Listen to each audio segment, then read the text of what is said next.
Alors, quand on pense à la Révolution française, les grands noms qui viennent tout de suite, c'est Robespierre, Danton, Marat, bien sûr. Leur visage, leur discours, on connaît. Mais une fois la terreur terminée, une fois que la tête de Robespierre est tombée, on a un peu l'impression que tout se calme. Que la Révolution, elle rentre dans le rang. Et pourtant, dans l'ombre, il y a quelqu'un qui a tenté de la rallumer, de la pousser beaucoup, beaucoup plus loin. C'est le personnage au cœur de nos sources aujourd'hui, Gracchus Babeuf. Un nom qui peut-être ne dit pas grand-chose à tout le monde, mais dont les idées vont secouer les 2 siècles suivants. C'est une figure absolument fascinante, vraiment, parce qu'il incarne une tension permanente. Il est à la fois un pur produit des Lumières, de la Révolution, mais il est aussi le tout premier à dire « Attendez, ce n'est pas assez.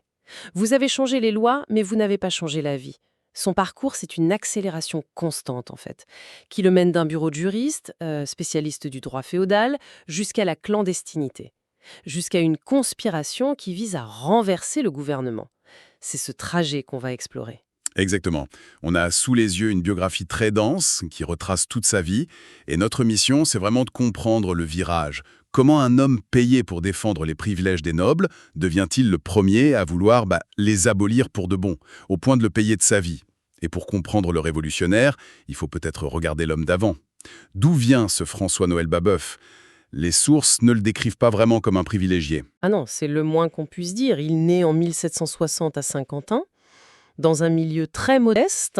Son père est un ancien militaire devenu employé des fermes du roi, c'est-à-dire qu'il collecte les impôts indirects, un système qui était détesté par le peuple. Donc Babeuf, d'emblée, il connaît les deux côtés de la barrière. Il voit la machine de l'État, mais il vit dans des conditions précaires. Et il est mis au travail très très tôt. Il y a un détail qui m'a frappé dans les sources. À 12 ans, il est terrassier sur le chantier du canal de Picardie. 12 ans. On n'est pas du tout dans l'enfance studiose d'un Robespierre. Ça a dû le marquer au fer rouge. Cette expérience du labeur physique. Ça forge une conscience sociale, c'est certain. Mais ce qui est peut-être encore plus déterminant, c'est le métier qu'il va exercer juste après. Il devient fudiste, puis commissaire à terrier. Alors ça a l'air un peu technique comme ça, mais c'est simple. Son travail, c'est de fouiller dans de vieux grimoires poussiéreux pour retrouver et réactiver les anciens droits seigneuriaux, ceux que les nobles avaient un peu laissés tomber. Attendez une seconde. Donc son boulot, c'était littéralement de trouver des moyens légaux pour que les seigneurs puissent pressurer encore plus les paysans. C'est... C'est une ironie incroyable. Il est payé pour renforcer le système qu'il va passer sa vie à vouloir détruire. C'était de loin. Non, il a vu le système de l'intérieur. Il en connaissait les rouages, l'injustice crasse, l'absurdité parfois. Sa critique est devenue chirurgicale parce qu'il avait été l'un des chirurgiens du système. Il sait exactement où frapper. Donc d'un côté, il a les mains dans le cambouis de l'Ancien Régime, et de l'autre, j'imagine qu'il lit les philosophes comme tout le monde à l'époque. Exactement. C'est cette double culture qui va créer l'étincelle. La journée, il exhume des textes médiévales, et le soir, il lit Rousseau, qui parle d'égalité, de contrat social. C'est un mélange explosif.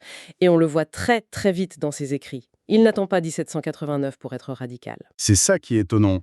Son premier grand ouvrage, Le Cadastre perpétuel, qu'il publie en 1789, il propose déjà une collectivisation des terres. C'est une idée d'une violence inouïe pour l'époque. La propriété, c'est sacré, hein. Et lui, avant même la prise de la Bastille, il dit qu'il faut tout mettre en commun. Et il ne s'arrête pas là. Il milite pour l'abolition de l'esclavage, il participe à la rédaction des cahiers de doléances de sa ville, Roi, et dès que la Révolution s'enflamme, il se jette dans son principal combat, le journalisme. Il va se battre contre les impôts indirects, ceux-là même que son père collectait, et surtout contre le suffrage censitaire. Le suffrage censitaire, oui, il faut peut-être juste rappeler ce que c'est. C'est le principe du vote des riches, en gros. C'est exactement ça, c'est l'idée que pour avoir le droit de voter, il faut payer un certain montant d'impôts, le cens. Et pour Babeuf, c'est l'arnaque du siècle. C'est une façon de dire au peuple merci d'avoir fait la révolution, d'avoir pris tous les risques, maintenant retournez travailler et laissez les bourgeois et les propriétaires gouverner. Pour lui, c'est la naissance d'une nouvelle aristocratie, celle de l'argent, qui est en train de confisquer la révolution à son profit. J'imagine qu'il se fait des ennemis assez vite, son militantisme ne doit pas passer inaperçu. Pas du tout. Il est arrêté une première fois en mai 1790. Le motif, incitation à la rébellion. Mais il n'est déjà plus un inconnu. Et c'est là qu'on voit les réseaux révolutionnaires parisiens se mettre en place. Une figure majeure de l'aile gauche, Jean-Paul Marat, prend sa défense et fait pression pour sa libération. Ah oui, Cet épisode lui donne une stature nationale. Il n'est plus seulement l'agitateur de Picardie. et il en profite pour durcir encore sa ligne. Les sources mentionnent sa rupture totale avec la religion. Il écrit en 1793 une phrase qui ne laisse aucune place au doute. Le christianisme et la liberté sont incompatibles. Pourquoi s'attaquer aussi à la religion? Le combat politique ne suffisait pas? Pour lui, non. Il pense que la révolution ne peut pas être seulement politique. Elle doit être totale, philosophique, morale.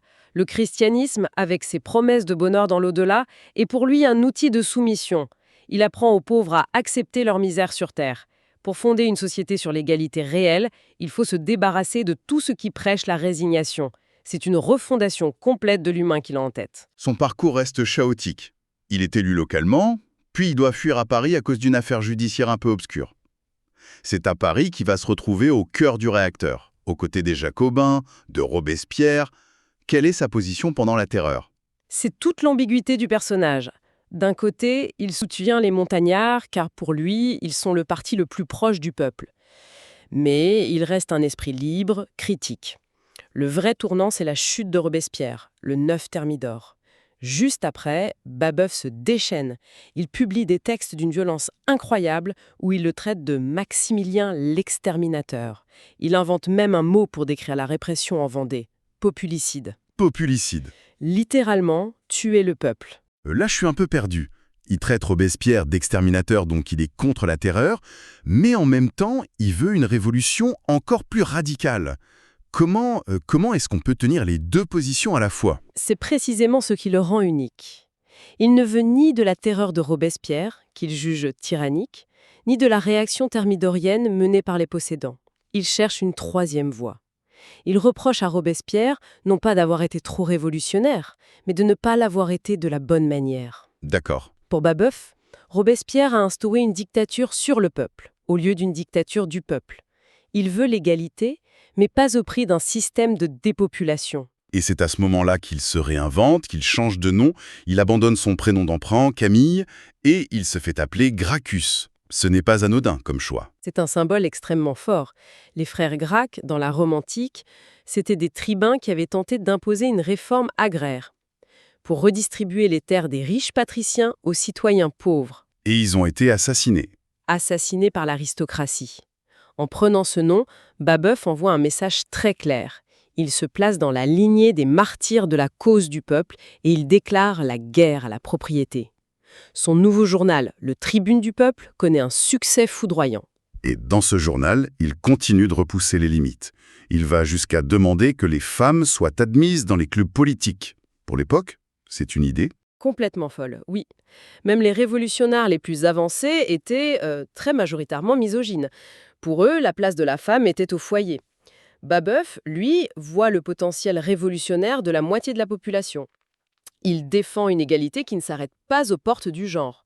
C'est encore une preuve qu'il pense la révolution de manière totale. Mais le contexte politique change. Le nouveau régime, le Directoire, est de plus en plus conservateur, répressif. Les clubs où Babeuf et ses partisans se réunissaient sont fermés. Pour un homme d'action comme lui, qui a tout misé sur ses journaux, sur le débat public, que reste-t-il comme option quand la voie légale est complètement bloquée? Il ne lui reste que la clandestinité. Et c'est là qu'il franchit sa dernière étape, la plus radicale. Il passe de l'agitation politique à la conspiration. C'est la naissance de la conjuration des égaux. L'objectif n'est plus d'influencer le pouvoir, mais de le renverser par la force. Et qu'est-ce qu'ils veulent faire, concrètement? C'est quoi le programme une fois le Directoire à terre? Le plan est en deux temps. D'abord, appliquer la Constitution de 1793, celle de l'an 1, qui était très démocratique mais n'avait jamais été mise en place. Ça, c'est la revendication, disons, légaliste. Mais derrière, il y a le but final, bien plus radical, la collectivisation générale des terres et des moyens de production, pour atteindre ce qu'ils appellent le bonheur commun. Il faut faire une pause ici, parce que c'est un moment absolument crucial. On n'est plus dans une simple révolte. C'est un point de bascule dans l'histoire des idées. Vraiment. Pour la toute première fois dans l'histoire moderne, on a un groupe organisé qui ne dit pas changeons le roi ou baissons les impôts, mais qui dit abolissons la propriété privée elle-même. C'est vertigineux? C'est une idée qui va hanter les 2 siècles suivants. Et elle naît là, dans ses réunions clandestines à Paris autour de Babeuf. Le communisme, avant de devenir une théorie élaborée, est d'abord un projet d'insurrection. Et ce projet s'organise. On n'est pas dans un petit groupe de rêveurs. Le réseau des égaux s'étend dans Paris, en province, avec un directoire secret que Babeuf dirige depuis ses différentes planques. Les sources parlent de pamphlets, d'affiches qui circulent et qui annoncent des mesures incroyables. Fin de la monnaie, logement des pauvres chez les riches, distribution de nourriture, on imagine la panique du gouvernement. C'est leur pire cauchemar. Le pouvoir est divisé. Barras, un des membres du directoire, hésite. Il a plus peur d'un retour des royalistes. Mais un autre, Carnot, qu'on surnomme l'organisateur de la victoire, lui est absolument déterminé à écraser cette menace. Il voit en Babeuf un danger mortel pour l'ordre social, l'ordre fondé sur la propriété. Et c'est Carnot qui l'emporte. Oui, une loi est votée en urgence, punissant de mort quiconque appelle au rétablissement de la Constitution de 1793. Le piège se referme. Et comme souvent dans les conspirations, la chute vient de l'intérieur. Toujours. Un des conjurés, un capitaine nommé Georges Grisel, prend peur et il va tout raconter à la police. Il devient un indicateur, il assiste aux réunions, il prend des notes et il livre tous les plans, tous les noms. Le 10 mai 1796, le coup de filet est lancé. Babeuf et les principaux meneurs sont arrêtés. La conjuration est décapitée avant même d'avoir pu agir. C'est la fin. Et le gouvernement a tellement peur que le peuple de Paris ne se soulève pour les libérer qu'il prend une décision radicale. Oui, il délocalise le procès et c'est une mesure exceptionnelle. On les envoie à Vendôme, loin de l'agitation parisienne, pour être sûr de pouvoir mener le procès à son terme sans interférence. Ce procès est un événement politique majeur. Babeuf ne se tait pas, il s'en sert comme d'une tribune pour défendre ses idées une dernière fois. Mais le verdict est écrit d'avance.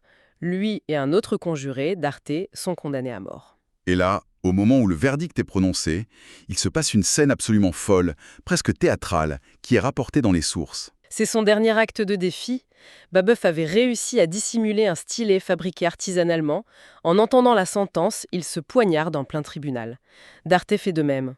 Il tente de se suicider pour ne pas être livré au bourreau. Incroyable. Il refuse de leur donner sa tête, en quelque sorte.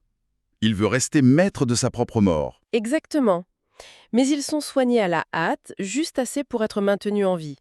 Le lendemain matin, le 27 mai 1797, Babeuf est porté mourant jusqu'à l'échafaud et il est guillotiné.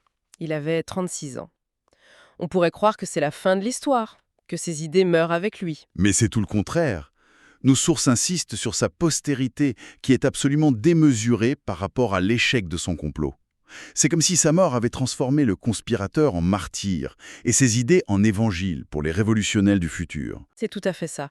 Un des conjurés, Philippe Buonarroti, survit, il est déporté et il écrira plus tard le livre qui va raconter l'histoire de la conjuration. Ce livre devient une sorte de bible pour les sociétés secrètes du XIXe siècle. Le babouillisme va irriguer tous les courants socialistes, communistes, anarchistes. Friedrich Engels et Karl Marx eux-mêmes écriront que la conjuration des égaux fut la première apparition d'un parti communiste réellement agissant. Rien que ça. Et plus tard, Rosa Luxembourg le décrira comme le premier précurseur des soulèvements révolutionnaires du prolétariat. Donc, qu'ils soient d'accord avec lui ou non, tous les historiens et penseurs politiques reconnaissent qu'il a été le premier à poser sur la table la question qui va obséder les siècles suivants, la question de l'abolition de la propriété privée. Précisément, on a donc retracé ce parcours fulgurant d'un juriste spécialiste du féodalisme à un journaliste radical, puis au cerveau d'une conspiration pour la parfaite égalité. Une vie consumée par une seule idée qui s'achève sur l'échafaud. Ce qui est fascinant, c'est cette tentative de forcer la Révolution à aller au-delà de ses propres promesses, de passer de l'égalité en droit, proclamée en 1789, à l'égalité de fait. Il a échoué, de manière spectaculaire, mais les questions qu'il a soulevées sont restées d'une actualité brûlante. Il a voulu donner une conclusion sociale à une révolution qui était avant tout politique et bourgeoise. Et ce faisant, il a ouvert une boîte de Pandore qui ne s'est, je crois, jamais refermée. Pour laisser matière à réflexion, les sources indiquent une chose intéressante. Avant de basculer dans la clandestinité, Babeuf défendait la nécessité d'une insurrection pacifique. Ça soulève une question qui le dépasse lui-même. Dans un contexte de grand bouleversement, à quel moment la poursuite d'un idéal justifie-t-elle de franchir la ligne, de passer de l'action légale, du débat d'idées, à la conspiration et à la violence? Où se situe la frontière entre le penseur et le conjuré? C'est une question qui reste ouverte.